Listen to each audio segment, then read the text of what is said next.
სტაბილური იმედი იყოს, რომ აი უბრალოდ საარსებო რაღაცა პატარა მაინც. ოჯახში რამდენი ხარ?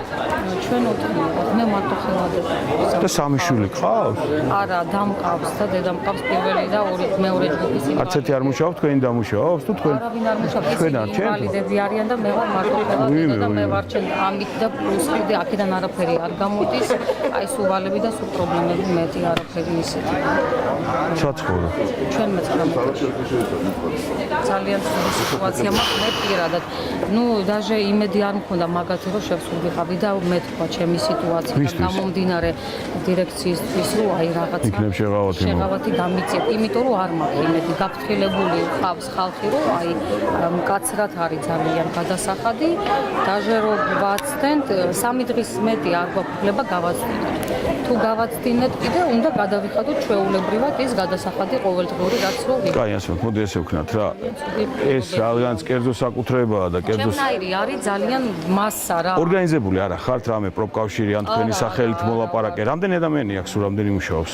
სულ 800 ადგილია და ადამიანები 500-600 კი. ზოგს 2 ადგილი. არ ვიცი, მოდი ესე ქენით რა, თქვენ რაღაცა გაერთიანებაში მოგეხმარებით და აირჩიეთ ადამიანი, ვინც თქვენი სახელით ილაპარაკებს დირექციასთან და მე ვიქნები თქვენ მხარეს ამ სოციალურ პრობლემებში რა. ადრე ვიყავით მერიაში, საკითხზე, ჩვენ საკითხზე. მანამ ეს ყველაფერი მოაშენდა, რომ ახალი ტარიფები დაკანონდა, მივედით მერიასთან. მერიამ გვითხრა, რომ ეს არის საკუთრება და ჩვენ შეუძლებლები ვართ. არა, ეგ გასაგებია რომ საკუთრებას არავინ არ ართმევს, განსხვავებით აგერა ეს კაცი.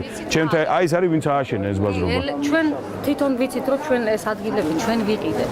ხო, ეგ მახსოვს, ხო და არ არის ჩვენი. მოგეს მაგას ვამბობ ზუსტად რომ ჩვენ ვიცით რა სიტუაცია რო ჩვენ თავდაპირველად ჩვენ შევედით ვიყიდეთ ადგილები, ვიდექით, ვიხდით ჩეკი იყო მაშინ 1 ლარი, მე 2 ლარი გახდა. მე 3 ლარი, ეხლა 3 ლარია, 1.80 სანტიმეტრი. ჯერ ერთი რა არის 80 სანტიმეტრი, რომ ჯერ ერთი რუსთავი არის, აი, ნუ ფული არ არის იმდენი, რომ ისეთი სიტუაცია